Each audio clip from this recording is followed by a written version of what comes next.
குடியரசுத் தலைவர் திரௌபதி முர்மு வேலூர் அருகே உள்ள ஸ்ரீபுரம் தங்க கோவிலில் சுவாமி தரிசனம் செய்தார்.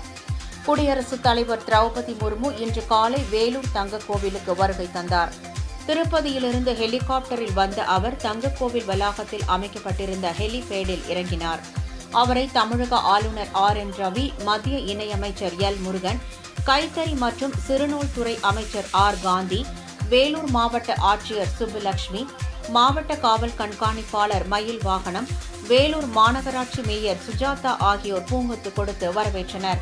இதனைத் தொடர்ந்து தங்கக்கோவில் வளாகத்தில் அமைந்துள்ள சுமார் 1700 கிலோ வெள்ளியால் பிரதிஷ்டை செய்யப்பட்டுள்ள விநாயகரை தரிசனம் செய்த குடியரசுத் தலைவர் பின்னர் 700 கிலோ தங்கத்தால் பிரதிஷ்டை செய்யப்பட்டுள்ள மகாலட்சுமியை தரிசனம் செய்தார். இதனைத் தொடர்ந்து பொற்கோவில் வளாகத்தில் அமைந்துள்ள தியான மண்டபத்தையும் குடியரசுத் தலைவர் திறந்து வைத்தார். இதனைத் தொடர்ந்து ஸ்ரீனிவாச பெருமாள் கோவிலிலும் தரிசனம் செய்த குடியரசுத் தலைவர் பின்னர் வைபவ லட்சுமி கோவிலில் சிறப்பு பூஜை செய்தார். இறுதியாக கோவில் வளாகத்தில் நடைபெற்ற மரம் நடும் நிகழ்வில் குடியரசுத் தலைவர் கலந்து கொண்டு மரக்கன்றுகளை நட்டு நீர் ஊற்றினார். பின்னர் கோவில் வளாகத்திலிருந்து சாலை மார்க்கமாக காரில் ஹெலிபேடிற்கு சென்ற அவர் அங்கிருந்து ஹெலிகாப்டரில் திருப்பதிக்கு புறப்பட்டு சென்றார். குடியரசுத் தலைவர் வருகையையொட்டி 1700க்கும் மேற்பட்ட காவல்துறையினர் பாதுகாப்பு பணியில் ஈடுபட்டனர்.